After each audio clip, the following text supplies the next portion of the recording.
Hello, everybody. Welcome to the Casual Sports Podcast. I'm Alek Koberna. That's Matt Morrison. This is the April 14th edition of the show. Matt, how's it going on your end? Pretty good. Just got my oil changed and on my way home. I mean, this has been my office all day, so I might as well do the show from here too. Just makes sense. Well, keep driving safe. We don't need Matt in another car accident. Yeah, I know. I'm watching the road. I'm following the safety protocols. So. All right. Well, let's start things off Verizon League, so Matt doesn't have to pay too much attention and might be able to make it home. But while we're going on here, but going into the next weekend of Verizon League action, Wright State is in first place at 7-2. Oakland is second at 7-5. Northern Kentucky's on a 4-game win streak. They are now at 6-5. UIC sits at the middle of the pack, 3-3 in conference play. Purdue Fort Wayne is also on a 4-game winning streak. Somehow they're 5-7 now. Youngstown State has slipped down to 6th in the conference at 3-6. In Milwaukee is last place for the Verizon League going into this weekend. First matchup to look at is University of Illinois Chicago taking on Wright State Thursday, Friday, Saturday. And these two teams, it's not the best matchup for UIC coming in. They're coming in a 2-game win streak. Wright State's, they lost their last time out. It's a fine match, in my opinion. I mean, it was a hard game last time for Wright State, and it took on Xavier on the road. I think, though, Wright State probably comes back in here and dominates the series. I wouldn't give the full sweep to Wright State, but I'd go 2-1 to Wright State over UIC. I'll probably go that route, too. But I just want to throw that in there before I forget. But Nikki Sabini made a heck of a grab at third base yesterday for the softball team, and I believe that it got on ESPN's top 10 today. I gotta look into that more. I heard about it. My dad actually told me about it, so I'm trying to look for that more. But I saw the play itself; it's still a heck of a grab. So it's nice to see YSU on ESPN though, if it is, because you don't see that too often.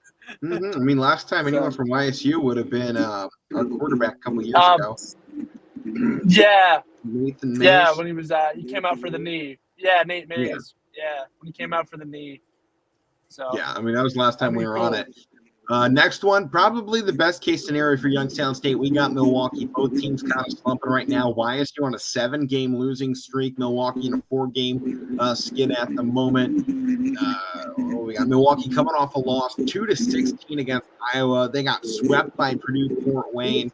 I'll give Youngstown State the edge of this one, so long as they don't blow this thing open. I mean, they haven't exactly had the easiest schedules. I mean, they went from Oakland to Ohio State to Pitt to Northern Kentucky, then Niagara. I think they're just right now in the middle of a skid. I think this is the perfect time to jump back out of it. I actually give YSU the sweep going into the weekend. I'm going to give them a sweep, too. They had a little bit of a skid. They had their little, beginning of the season hump. Now they're over that, and I think they're ready to get back into it. I think they got that mentality back. They faced some hard teams, and they've had some tough losses I saw. So I think they're ready to come back. And, yeah, I say they sweep, too. Okay, next game, Northern Kentucky, a 3-game weekend series against Purdue Fort Wayne. Purdue Fort Wayne's getting on something, but so is that Northern Kentucky squad. They're both probably the best matchup all weekend. You got two teams coming in on 4-game win streaks. This should be fun, but I think Northern Kentucky's a better team. It's how hot Purdue's playing right now. I think I give Fort Wayne the first matchup, and then the Friday-Saturday game I'd give the Northern Kentucky. So 2-1 for the Norse. Probably got to go that same route. I'll probably give the Norse a sweep. Okay. Well, final game of the weekend for Verizon League. This is the only non-conference game going on. It's the Oakland Golden Grizzlies coming off of 3 games in a row that they have lost. They lost UIC twice. Then their last game, man, on Tuesday, they lost 21-8 against Central Michigan. So not coming into the weekend too hot. They got Northern Illinois coming up, 3-game set, a doubleheader on Friday, the final game of the series on Saturday.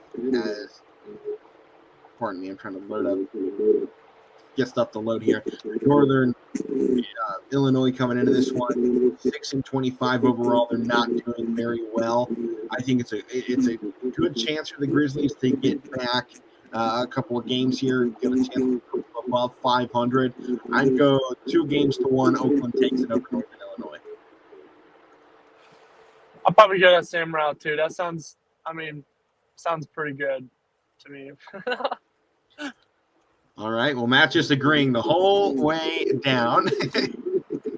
Well, we got plenty of sports going on tonight on YSNLive.com, along with YSU Baseball, game 1 of the Wisconsin-Milwaukee series. Tonight on the network at 5 p.m. That'll be going along with all of our high school action tonight. A lot of great games going on here. And, Matt, before we get into tonight's action, I got to recap what happened with me yesterday. Because please. I was at an absolute thriller.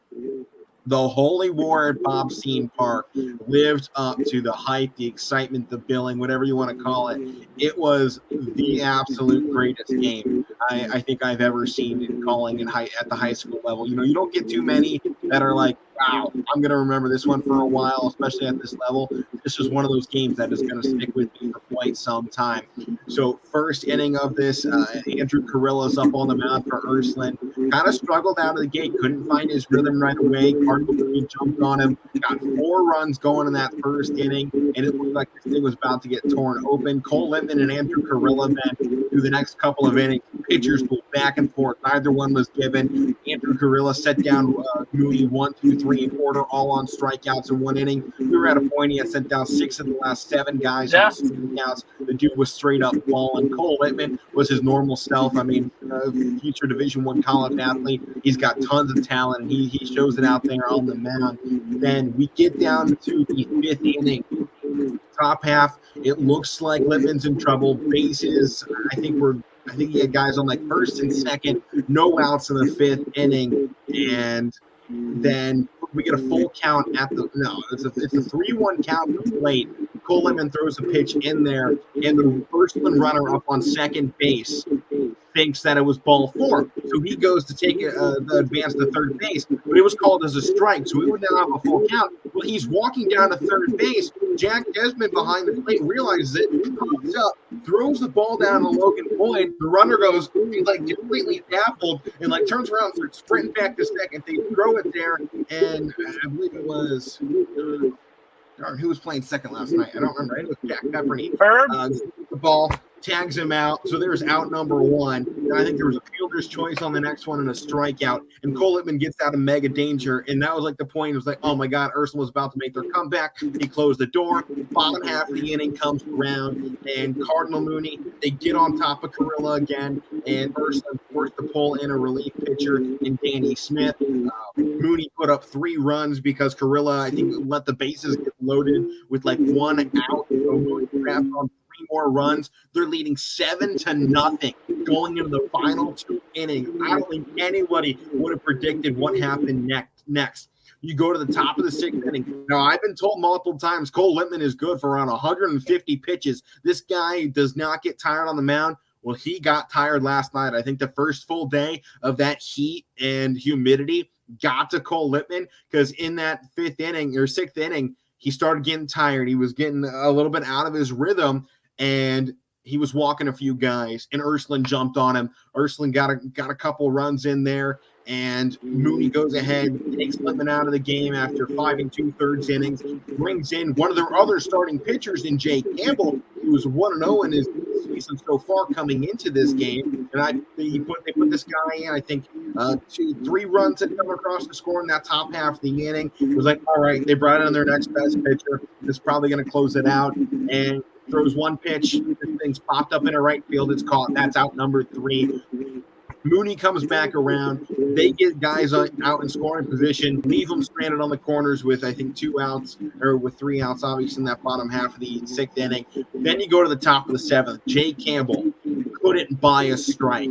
Every time he got over the strike zone, it was either getting fouled off or sent into the outfield. Ursuline had Jay Campbell's number. And they went from being down 7-0 in the 5th to loading up the bases down by 4 runs in the 7th and final inning.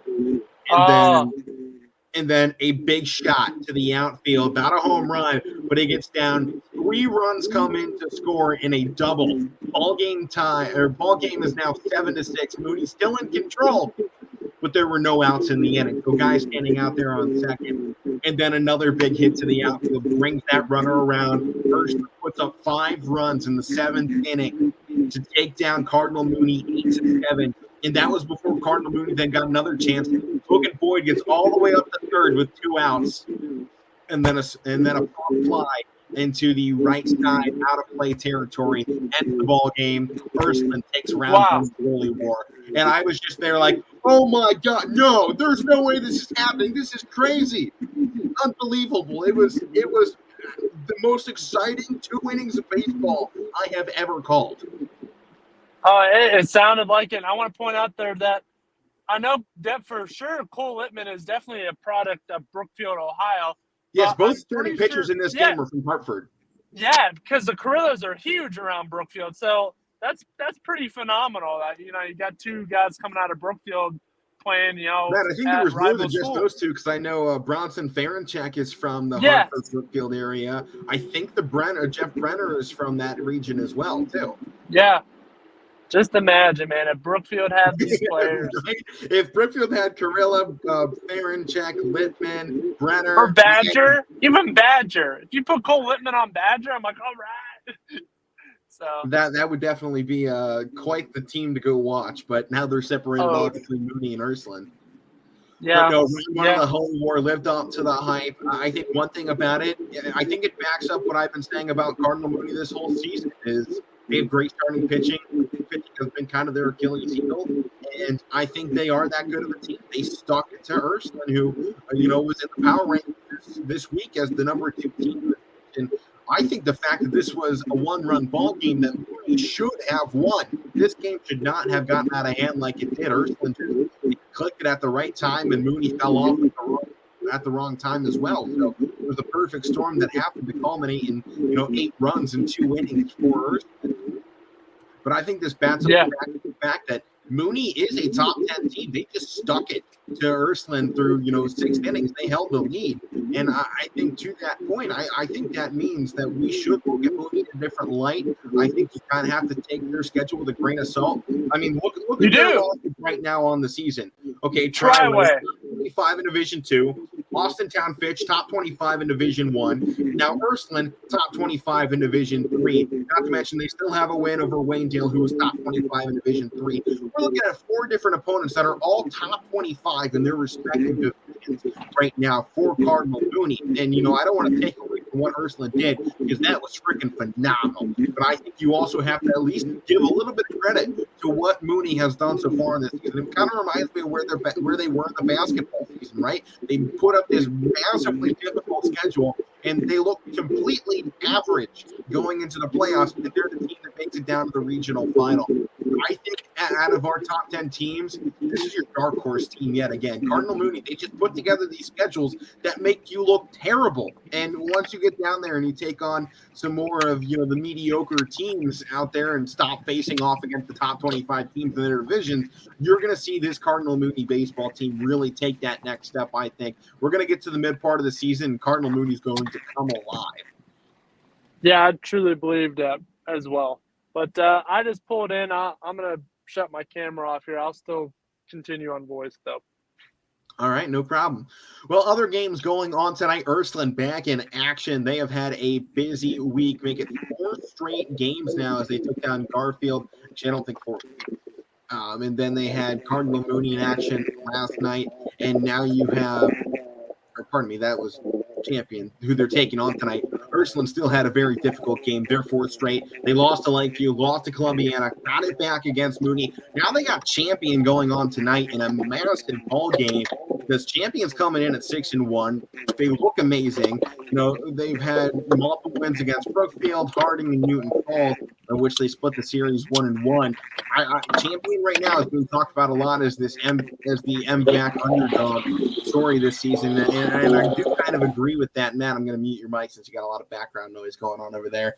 But right now, champion, they're a hot team coming into this ball game. I know they lost one of their last 2 games out. They're coming off a 13-1 win over Garfield. They're a little bit more rested. They got 1 day's rest in between because they couldn't get their second games in yesterday. Ursulin's in trouble, man. They just burned their best pitcher in Andrew Carrilla against Cardinal Mooney. I'm very interested to see who they throw up on the mound going into this game to see if he can get things going. That game at 5 p.m. on YSNlive.com. The other big game that I want to look at, man, Niles McKinley at 5-1 going up against Lakeview at 5-1. Now, most of Lakeview's games do not impress you. 2 games against Struthers, they won. 2 games against Girard, they won. All right, nothing major.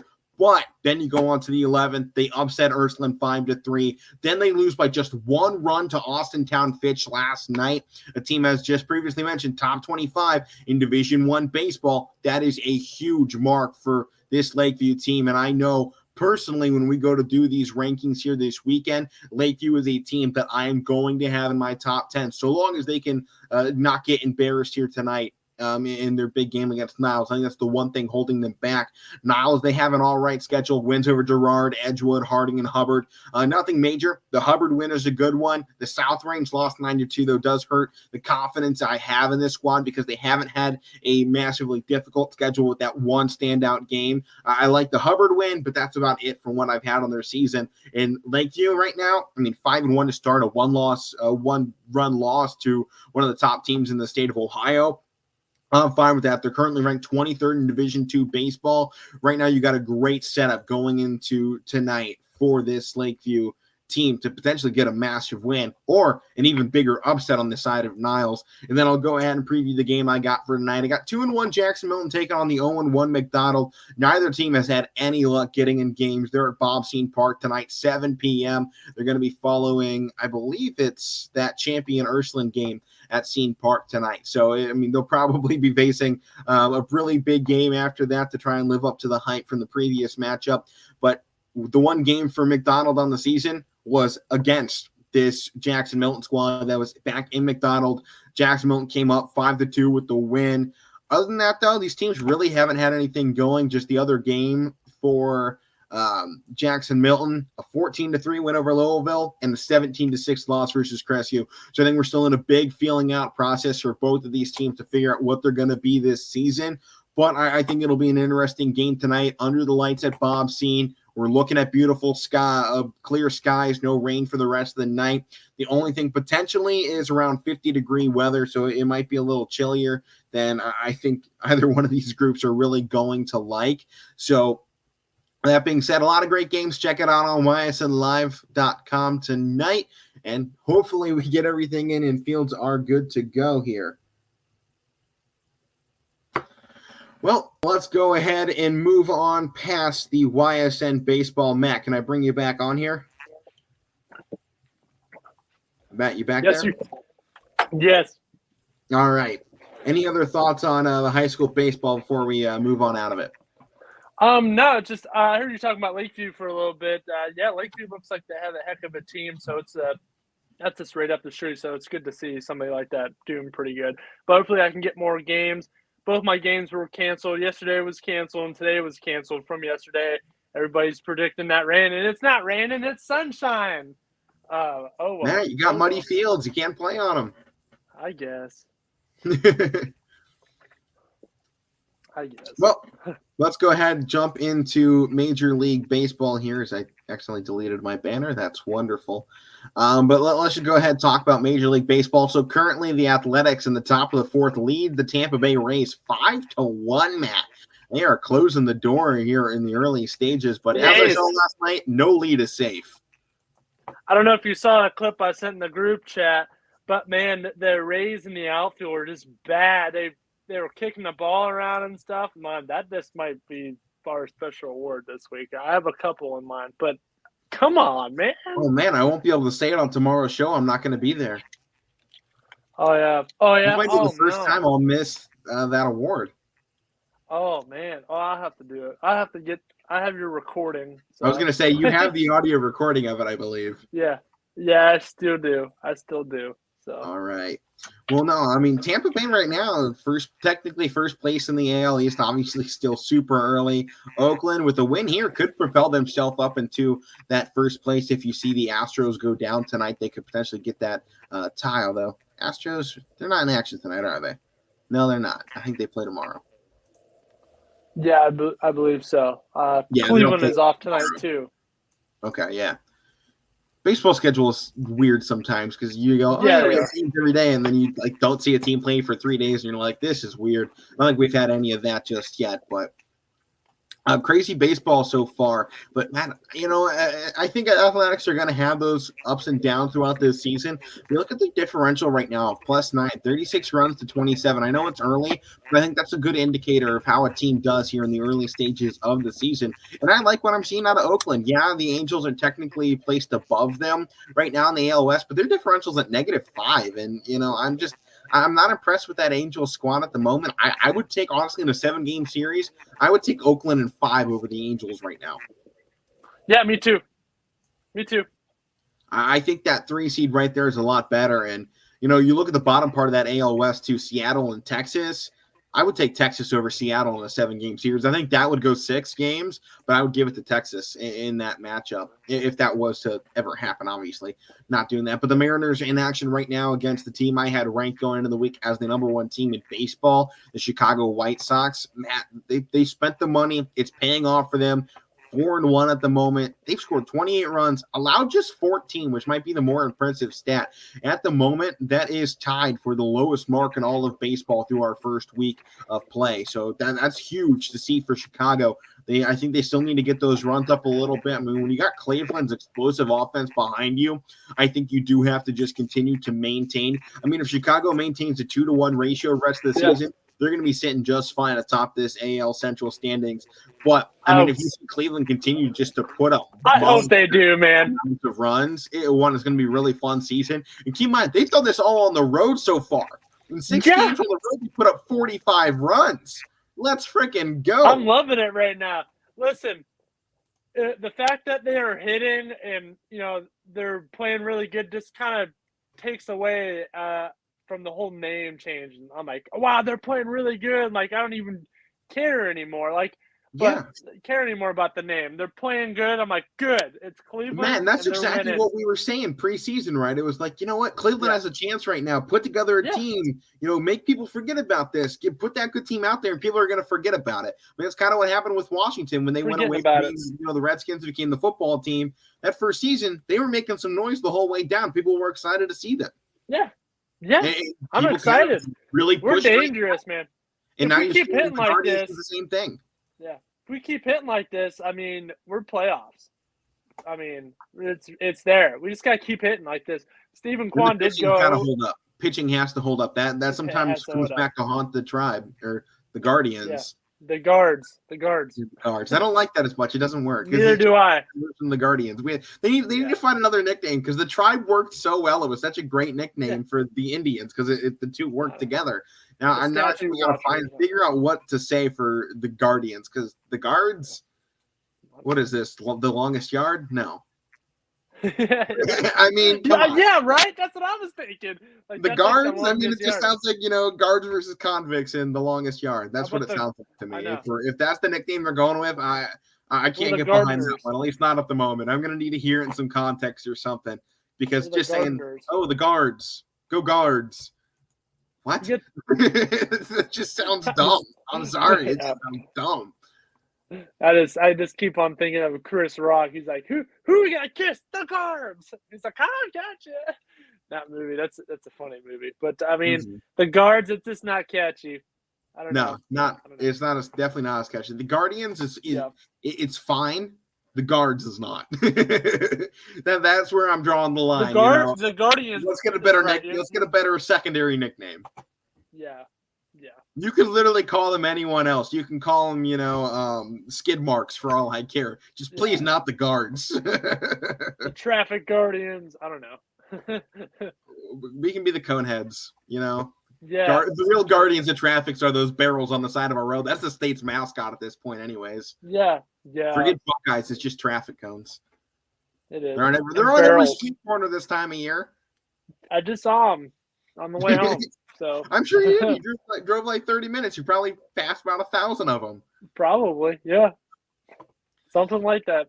Yeah, but Chicago White Sox going into action here. They're currently ranked 4th in ESPN's MLB Power Rankings. I think they're a little underrated. They have them sitting behind the Blue Jays, the Astros, and the Dodgers. I think Dodgers, they're getting way too hyped to start out the year. You know, I know Clayton Kershaw was putting together a masterpiece, and they pulled him for And they whatever. pulled him out. Whoever knows why, please, They somebody had tell a me why. perfect game. You can't take Listen, somebody on a perfect game. That is like the number one rule of baseball. If you got somebody going with a perfect game, you don't break it. That's like making the third out at third base. Especially Clayton Kershaw. Oh, I get it. It's the first start of the season. You don't want to wear him out. The guy's been in the league First start for of the over a season. He's on a decade. perfect game, and you pull him. You pull him. That might be me head of the week too. That's definitely that's the most deserving one. Oh my gosh, I can't believe that. Your veteran pitcher, and you pull him out when he has a perfect game. All the pitchers that have a perfect game, he should be one, and he doesn't have one. Right, there's only 23 perfect games in the history of Major League 24. Baseball. 24. Oh wait, he would have been 24. He would have been 24. Yeah, I was going to say, I'm like pretty sure it's 23. He only had 2 more innings left. He's only at 80 pitches. I know. Come on. Which brings up a whole nother point. What is this babying these MLB pitchers with 80 pitches in a game as your limit? You go back, 80 years, and we got guys going for 120 pitches and going the whole length of the game, and that was the average. You didn't have 20 guys in your bullpen to, throw out there for relief efforts. These modern-day MLB players, I'm sorry, I'm going to say it, they're weak. That's pathetic. 80 pitches? That is. I got kids in high school doing more than that. I had the pitcher for Brookfield. Before you go into that, here's my one thing to put along with that. In every league, you see an extension of how long you play. Basketball is the greatest example of it. In every level, you play longer games. You go 8 minutes longer from high school to college to the NBA. It's 8 minutes every time you jump up a level. Football. College football halves are longer than high school. And then I think the NFL is the same as college. But, you have this set interval of, the higher up you get in this sport, the more you have to do. That's not it for Major League Baseball. Major League Baseball, you're probably throwing less pitches than you did at college or high school. Yeah. High school, you got one pitcher in a lot of schools, and he's their guy. When he gets that start, he's got to throw 110 pitches. He's got to hit his pitch limit because he's going to get burned. Yeah. Everyone else is going to get burned behind him. Get that guy his chance when he has to. He's going the full game or until he decides he's done. And then you go to college, you got pretty much the same story. A lot of schools maybe got 2 or 3 guys, but they don't have super deep bullpens a lot of times. And a lot of schools, the higher Division I schools, yes. And then you get to the Major League Baseball and they go, yeah, we got plenty of relief. You only have to pitch like 5 innings. What? I'm sorry, I pitched 5 innings back in Little League. I just had a group. I think it was last week. I know it's softball, but the pitcher for Brookfield threw over 130 pitches. And then the girl for Liberty was over 80. So, I know it's underhand, but over it doesn't put as much torque on the arm. But keep in mind, those girls go every day. Yeah, they go every day. Down in Austintown Fitch with Sydney Watts, she went 15 for 15 on all 15 strikeouts in that game I called the other day.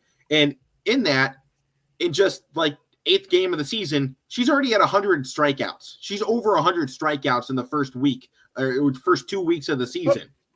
Good example is Ellie Buffenbarger for YSU softball. She has over 630 strikeouts, career strikeouts.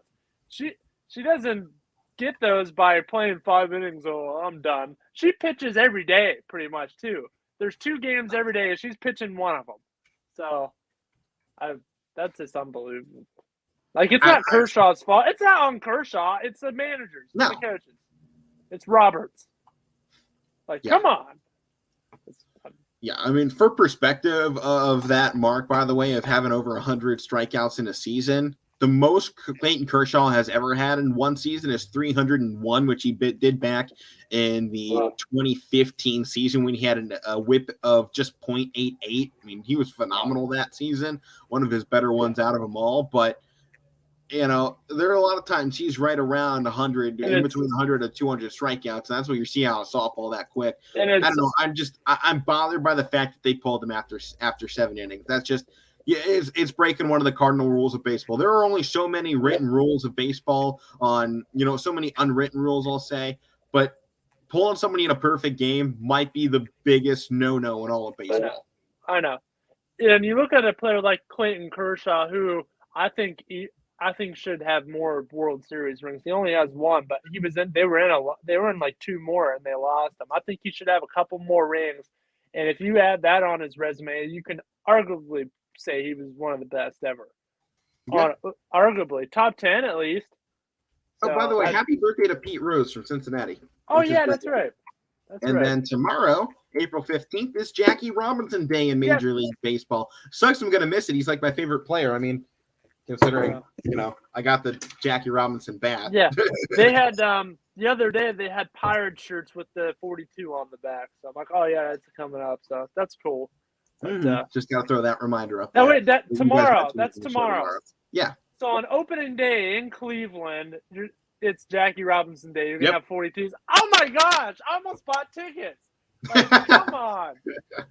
Oh, wonderful, man. Mariners have taken a 2-0 lead now, top of the second over the White Sox. Yeah, good. That means we'd be tied for first. Yeah, it would be. I mean, I think that does mean we have to root for Seattle going into this game. Oh, yeah. But other games going on today, Cardinals and the Brewers. I like this game. It's a good chance, I think, for the Brewers to get something going against the Cardinals team that, you know, they look good to start the season, but I think there's still going to be that figuring out process. And right now, down 1 game right in the NL Central. This is an important game, I think, for Milwaukee after getting absolutely rocked that first week. The only thing going in, Cardinals got Adam Wainwright up on the mound. Ooh.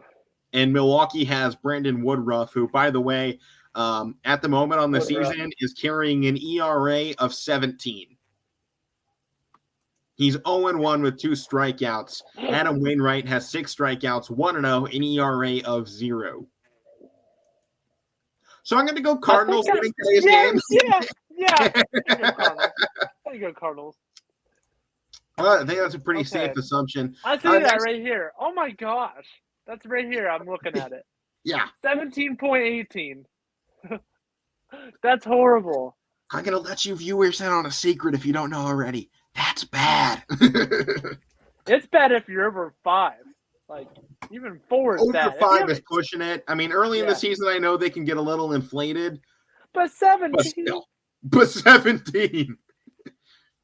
That's okay. I was like, I was researching a game earlier this season. I don't remember what it was. I think it was one of the ones that didn't end up happening. And one of the pitchers coming off of last season had just like 1 inning pitched. He had an ERA of 126. Just because of the way that ERA can be calculated. If it's only 1 inning and you do really bad and you get pulled before pulling that out, that ERA goes through the roof. That's bad. Next game, though, Nationals and the Pirates. I think this is a good one for Mike's Buccos to get back on one. Brewers coming, or not Brewers, the Nationals coming in at 3-4, Pirates at 2-3. It was a good game last time out for the Pirates. They actually came out and won. Yeah, 6-2. That opening day game, man, they could have had so many things gone their way. When I was there, I mean, there's some things that I disagree of what they did. Like they took out Chavez, who's World Series champion with the Red Sox. They took him out and put Vogelback in to pinch hit. Vogelback can't swing. He can't hit. And I didn't like that pinch hit. So I think if they had Chavez, and they could have had a couple more guys on base. Our boy Roberto Perez led off with a double. So awesome. I was hyping that up. I'm like, come on, Shrek, come on, because I always called him Shrek because I think he looks like Shrek. But I've always called him that because a lot of people in Cleveland, when I would shout it, be like, oh my gosh, that's so right. But I don't know, their pitching was I just went with it. Their pitching was good. Chicago's pitching was good as well. Drew Smiley on the mound did a pretty good job. So it was a pretty good game. The final out, Newman hit the ball. It looked like it was going for a home run for the Pirates, but right on the track, he final out call on the track. I'm like, oh my gosh. So it was a good ending. So yeah, well, going into this game, neither pitcher had the greatest start in the first one. Both 0-1, both carrying high ERAs, little to no strikeouts for them. Maybe the biggest thing about the Nationals going against the Pirates is the return of Josh Bell to Pittsburgh. Yeah. Josh Bell's going back there. I think that's probably the big thing to kind of watch tonight going into it. I want to see how Juan Soto does. I mean, big story, I think, for Washington is how that guy is going to do, kind of being their main guy. I mean, Cesar Hernandez is a guy I like from Cleveland. Should be doing some good stuff. Interested to see what they can do. Pittsburgh, though, Matt, you know what? For Mike's case, this is in Pittsburgh again. I'll give the Pittsburgh Pirates the game. I'm gonna go Pirates too. They need to get back on track, and I think this is a perfect series to do it. Washington doesn't really have those top players. I think you just gotta keep control of Juan Soto, and probably keep an eye on Josh Bell as well. But I mean, they got an old Nelson Cruz who can still hit here and there. But come on, like Pirates should come in. They're a young team. Mike's typed about Brian Hayes, Brian Reynolds. Those guys should clean up, and maybe Roberto Perez will come around too. But we'll just have to wait and see. This Pirates team is looking good. They're young, so you can give them that. They're young, and they're hitting the baseball. That's the important thing on this season. I mean, they need to get those runs up because they're going to fall behind very quickly if they continue at this mark. But I think they're getting a lot more hits than I think we've seen out of them. Yeah, they just need to start putting those hits together is the important part for them going into this rest of the season. After that, we got the Phillies and the Marlins. I'll be quick with this one. Phillies are going to roll this series. I got a feeling. Miami, to no one's surprise, is again the worst team in baseball already to start it off. I mean, just 14 runs. That is the lowest mark in all of baseball. The Diamondbacks are just one ahead of that, and they've actually had another game extra. So those two teams are going to be tied for pretty much the crappiest start to the season. Seattle's not doing great, but they're still finding a way over the White Sox. I'm just not entirely impressed with anybody on this Marlins lineup. I think that's the one thing with it. They don't have any. They had a promising team. 2 years ago, they were in that playoff. You remember that the COVID year? 2 years ago. Like, what happened? Like, I don't know. I'm not looking at anybody promising either here. I'll look at their roster just. I mean, I'm looking down the lineup. I mean, what do we got here? Ryan De La Cruz. I mean, Avisail Garcia is the one name that's really popping out to me from this lineup. But I mean, Jesus Aguilar. I feel like he's been in the league for a while. Maybe I'm wrong, but Phillies, they got a great lineup coming out tonight. They've already announced their starting lineup. Schwarber's leading things off. JT Realmuto after him. Bryce Harper batting third. Nick Castellanos in the fourth spot. You got Didi Gregorius down 6. I mean, it's a loaded lineup. They got Kyle Gibson on the mound who dominated his first start, 1-0, 0 ERA, and 10 strikeouts through just a handful of innings. They're going up against Sandy Alcantara on the mound for the Marlins, who actually he didn't do terrible in his first start of the year. ERA of 3.6, 4 strikeouts. Interesting to see what he can do against the Phillies, but I just don't know that the Marlins really have a lineup that we can count on at any point to produce any runs. Like, if they can come in here and steal a game or so in the series, it happens in baseball. There is no guarantees, but I would never be the guy that actually come out and win a game. There's a couple names down here. I mean, obviously, Jesus Aguilar sticks out, but I mean, Joey Wendell's a good. Joey Wendell's a good player. They have Jorge Soler, who's just World Series MVP, so that's got to be something. And they just picked up Jacob Stallings from Pittsburgh too, so he's a pretty good catcher. So, I mean, there's a couple names. Those are the only names I recognize. So that's it. Yeah. Phillies are just stacked. I was there. I saw their beautiful stadium. I'd love to go back there to Citizens Bank Park and see a game there. It'd be so cool. So especially with that team now, that'd be a team to see. Why don't they come to Cleveland? Maybe next one up, the Blue Jays and the Yankees. I think the Blue Jays can steal this game 1 of the series. Yeah. We're coming off a 3 home run performance off of Vladdy Guerrero. Big moment for him. Luis Severino will be on the mound for the Yankees. Kevin Gausman on for the Blue Jays. Severino's good. What? Severino's good, but can't stay consistent. Yeah. He'll give you a good 4 solid innings, and that'll be it.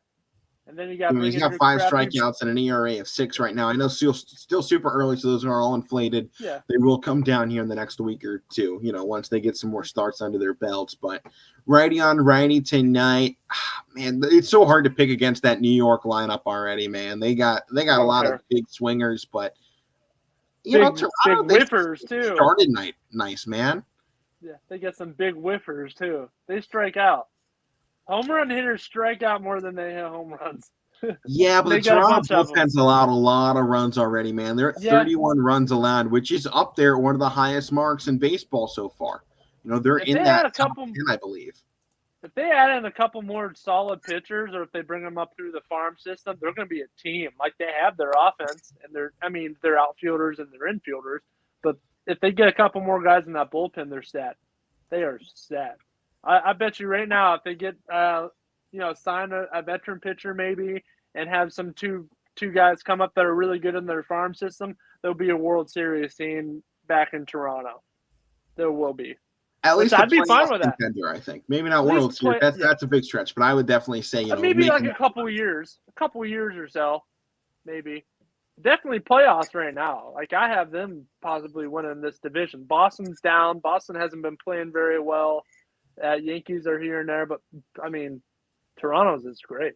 I like Toronto. It'll be Toronto versus Tampa.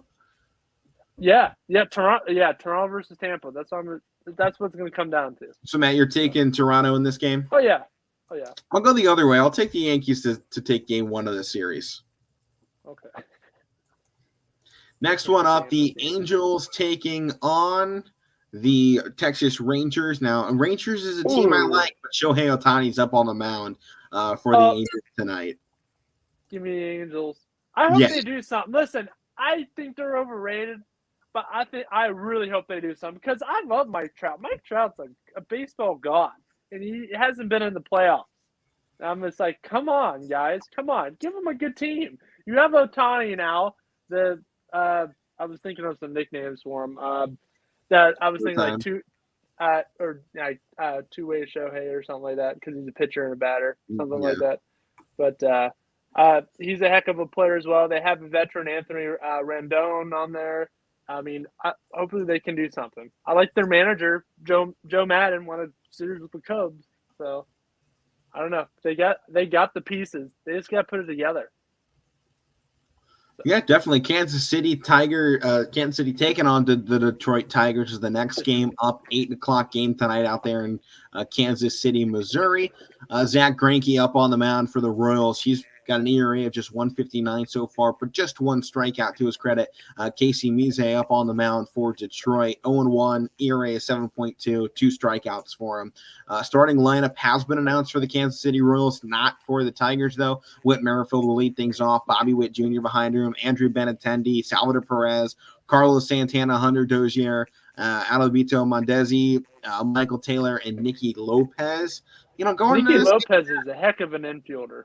He can make some plays. I think you do have to discount what Kansas City gave up to Cleveland in those final 2 games of their series. I think if you take those games away, Kansas City's season looks a lot better at the moment. I mean, they would be 2-1 without those absolute dominating performances by Cleveland's lineup, who turned things on at the right moment here to start out the season. After starting out 0-2, they won 4 straight.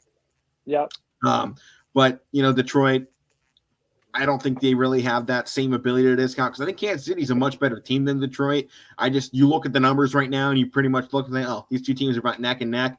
I think Kansas City went up against a flaming hot Cleveland Guardian squad, and that's why they got put down the way they did. I'd give this game to Kansas City in a heartbeat. I'd give the series to them as well. I'm going to go Kansas City here too. You just read those guys in the lineup. I'm like, wow, Benintendi. A lot of people forget where Benintendi came from. It's Boston. So, I mean, Benny from Boston, he can hit. He's got some World Series rings. He can do it. And I like Whit Merrifield. I think he's an underrated player. And Bobby Witt Jr. He's in the running. I was talking about this yesterday, I believe. He's one of the Rookie of the Year candidates so far, in my opinion. So, I hopefully he can turn into something phenomenal. But Detroit I like Torkelson and I like Javier Baez. But who else you got? You got old man Cabrera. who can still go, who can still put out and hit. But who else you got? So yeah, I don't know. I think Detroit kind of needs to find an identity before we start giving them some wins. Next game though, the Braves and the Padres. Love this pitching matchup. Charlie Morton versus Joe Mosgrove. I love this. Big Joe and I like Charlie too. I like my Braves. Man, I think this game probably goes 3-2, 4-2. It's going to be low scoring. Yeah. I don't think you're going to touch these starters very much. Braves need to turn around off of the relief, but this is one of those games I think you look at and go, something fun's happening with this one. Yeah, Braves need to turn this around here. This is where they need to start their season here. They're 3-4. They need to bounce back here and get a good quality win over a great pitcher. I mean, Joe Mosgrove just a year ago had a no-hitter. I think we had 3 or 4 no-hitters last year, so 2 against Cleveland. But the pitchers were dominating to start the season last year. That has not been the case this year. No. It might be the season. And I think Musgrove is the only pitcher with a no-hitter last year that's still on the same team, because Wade Miley had one. He's gone. Carlos Rodon is gone from the White Sox. You know what? Yeah. John Means is still around. Means is with Baltimore still. So 2 of them. But Miley and Rodon are gone. So I think Wade Miley's with Chicago. So, but let's see if they can do it again. I'd like to see more no-hitters. I like them. Matt, I know you're going to take the Braves in that one, so I'm going to take the Padres. I think they need to win.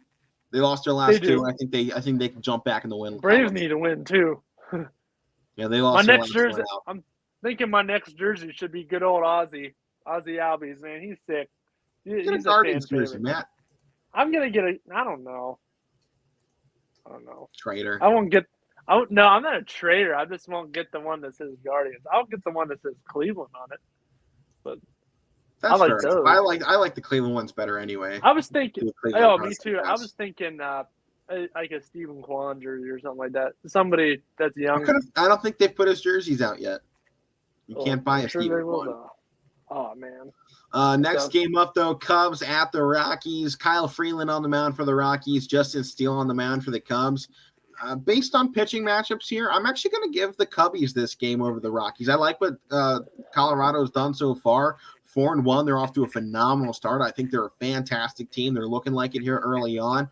But I think that confidence is going to ride high. They've won 4 straight. They're coming in against a good pitcher who's 1-0, no ERA so far. And you got a pitcher up on your mound who did struggle in his first start a little bit. I think that's going to impact what happens. I mean, it's a great lineup for Colorado. Having Chris Bryant in the 3-hole, I'm loving that move for them right now. I mean, he's a guy batting .350 here in the early part of the season. It's a team that their starting lineup going tonight, 5 home runs already through just a couple of 5 games. They're averaging 1 per game. I like what they got, but I think the Cubbies are going to steal one here from them.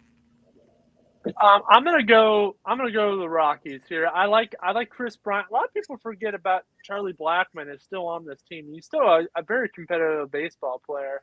I like CJ Cron as well. So I'm gonna go with them. I like the Iglesias at shortstop too. He's a heck of a shortstop. So yes. I'm gonna go them. I'll go Rockies. All right, final game now will be Reds at Dodgers. Big one, home opener for the Dodgers, man. I think they said it was the 40th celebration for 40th home opener here in Dodger Stadium. I believe was going on tonight. I think I saw you got Walker on the mound, man. There's no way. Walker Buehler's on the mound. Luis Cessa on the mound for the Reds. The fact that MLB.com doesn't have a picture for this guy, I think, is telling what this game is going to go for. ESPN has a picture of him. Do they? Because I'm on MLB.com on their game day tab, and it's just an empty box where his picture should be. Oh, geez. But, yeah, there's no way Walker Buehler, he's on the mound, heck of a pitcher. Dodgers at home, opening day, there's no way. Yeah, Dodgers got to win that home. Reds stink. I don't think they stink. I mean, their bullpen stinks. Players. Their bullpen, their offense is just fine, Matt. You know, you look at the NL Central, they have the most runs scored. However, they've allowed 32 runs. That's the problem with Cincinnati. They don't have any pitching. They don't. They can hit it. They got rid of Wade Miley, who had their no-hitter last year. And you got rid of him? That's smart. Yeah, real smart. Well, let's go talk here about the play-in games for the rest of the tournament. I won't be on tomorrow's show, Matt. You can kind of leave your opinion if you want for tomorrow. I'll give my takes for opening weekend as well here very quickly. You and Mike can talk about this tomorrow on the show, but since I won't be here, I'll go ahead and give my 10 cents here. Hawks are coming in flaming hot. But you know what? I love Darius Garland's performance against the Nets, and I think we match up a lot better against the Hawks. I'm taking Cleveland to take that game. I love this team. I think they got everything it takes, but I think they just found out what playoff basketball is all about. That's the first time most of these guys have played a playoff game. So I think that's huge for them. I know there's a couple, guys that have been there, like Love, Rondo, Osman. He's been in a couple, but you look at most of these guys, it was a fresh start for them to see what the playoffs are really made of. I think that's going to be the change up here is they're going to come back with that experience and go, okay, this is a different monster. We can't start off cold and expect to do anything. Yeah, so Hawks, though, I love what they did. They dominated in their matchup. Another one, Pelicans and Clippers. The one thing for me, the Pelicans said that Zion Williamson might not play even if they make it to the first round. This dude was throwing down a 360 dunk yesterday in pregame. At least give him 10 minutes, see if he can go out there and do it. With no Zion out there, they're a fine team. The Clippers made the big run last year. Paul George got on his stuff in game one. CJ McCollum put up a phenomenal game for the Pelicans in their McCollum here. But at the same time, McCollum has never been a guy you can count on to put up back-to-back great games. No. But, that was with the Trailblazers, though. I like the Trailblazers. It's kind of my second team, but, they're inconsistent, so maybe they were holding them down a little bit. Maybe we see a new McCollum. He was the number two guy there, and I think Brandon Ingram did actually play, and he was listed as questionable going into that play-in game, but I think he played. I think that's a big turnaround. But Clippers, man, they're such a great team. I'd give that to the Clippers on a heartbeat. I think so, yeah. But with Zion, I get a lot of people are like they didn't want to break up that chemistry. Like, oh, that team's good now. They don't want to throw him in there when he doesn't know plays or anything like that. But I'm sure he knows stuff like that. He's still around the team, still working out with them. But I get you don't want to rush him. I think he needs to drop a little bit more. I know you were talking to me this morning. Charles Barkley had that weight on him, didn't have any problems. But that was towards the end of his career, though, is when he had the weight. Yeah. But Charles Barkley was like, he was a good 250 or so. They're the same height. They're both like 6'4", 6'5", something like that. Yeah, man, I definitely think he needs to drop that weight, but that's going to come with it's called running on the floor. It's going to drop when you start playing. You got to run. Yeah, I got a lot of confidence that Zion should be able to return, but I hope he does. You keep saying no, and you keep seeing him throw down these massive dunks, on in his Instagram. I know dunking in a practice is one thing versus playing in an actual game, but give him 5 minutes. See if his body holds up. What's the real harm in that? I know. I totally agree with that. But I know I've said in the past, like, I think he's a bust. Like, that was my educated guess. Like, I'm not just because I said that doesn't mean I don't like him. I think he has potential, and I'm rooting for him too. But that's just my my professional opinion. You got to give opinions like that here and there, and I gave it. But the way he's slamming it and he's coming down with like 300 pounds on his body, slamming down like that is not good for his knees. It is not. So you got to shed that weight. I know Barkley did. Barkley, he dunked, but, he was more of a defensive guy. I know Barkley threw down some dunks in his day, but Zion is more dunk than anything, and that's his game. So he's got to shed that weight. He's going to end up like another Greg Oden, and I don't want to see that. I know you don't want to see that. Matt, you can give your sense about it tomorrow. Let's have a quick rundown here of the playoff games you and Mike are going to talk about tomorrow on the show. Jazz and Mavericks game one. I think it's going to be a phenomenal series. Mavericks won the last two of the regular season. Before that, I think the Jazz had won 3 straight. You got a flaming hot Luka Doncic. I think they come in here, take game one. I have no doubt Donovan Mitchell, though, is going for 35, 40 points. This dude is a playoff animal. I love that. Should be fun to see. But I think I'll give Mavericks game one. Timberwolves versus the Grizzlies. Timbs get in on the play-in tournament. They take that 7 seed. Grizzlies, though, man, they're just too hot. I'm taking the Grizz in this one. They got such a phenomenal team. And now John Morant back in the mix. I think, I'm only talking game one here for it. I'm not going to we're not going to do the whole suite because, we got a lot of games to talk about and a lot of weeks to go through here before this thing is even anywhere close. So I'm going game one. I got the Grizzlies taking it. Raptors taking on the 76ers, their first game on Saturday. This will be the series to watch, man. Siakam versus Joel Embiid. If they go 7, I think this is a very real possibility going 7 games. Supposedly the 76ers will be throwing they won't be. They will be doing just, pardon me, the Nets are going to have Ben Simmons play on Sunday's game, I believe, is the reports that I saw. Okay. But 76ers, Joel Embiid, man, he put up an MVS season. I think they take game one. It's on their floor. I get that home court advantage to Philly. Matt, you were in that building, got the energy. Next game, the Warriors, the Nuggets. Warriors are they're just that team, man. Andre Iguodala said he's like, this team is either going to drop in the first round or they're going all the way. I couldn't agree more. This team is a team that is built to make that run, but if they start cold, they're not going anywhere. Jokic is going to be his normal self, but we've seen Jokic in the playoffs. He puts up his stuff. The rest of the team falls behind. And Jamal Murray was the one good part of their run last year. I mean, him and Donovan Mitchell splitting 50 points each, in those back-to-back games. I mean, that was phenomenal to see. I don't think you're going to get that same performance out of him. If you do, you're in for something special. But I give Warriors that first game. Going on to Sunday the 17th, we got a to-be decided still against the Miami Heat. Miami Heat's taking game one. I don't care who it's against. Even if it's against Cleveland, like I said, game one goes to Miami. It's at home. Miami, and it's Cleveland barely wins in Miami. So exactly. That's why I think game one can get there. They might take the first 2 before Cleveland takes game 3. I think that's a very real possibility to open it. I just want a series. Celtics and Nets going up against one another. Celtics coming in so hot, man. It's hard to see them losing that first one there in Boston. I'm going to give it to Brooklyn. What? Brooklyn, man. They're not the same team they were. They're not, but they're bringing Ben Simmons, and I want to see how that impacts things. I think they're going to be a little sloppy to start, but so I'll give the Celtics the round 1 victory. Next game, Bulls, Bucks. This should be dope. This is the game to watch, man, in the Eastern Conference.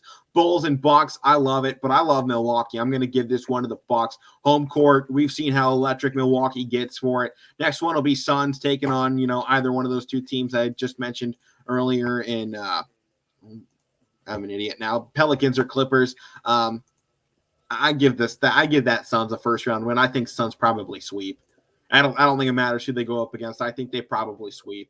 Probably. I'm just hoping Cleveland pulls through there. Jared Allen is still not ruled out, so that's good. We need him. We need him. We need him. We need him, and it's very bad. This team could win a championship healthy, and I'm not over exaggerating.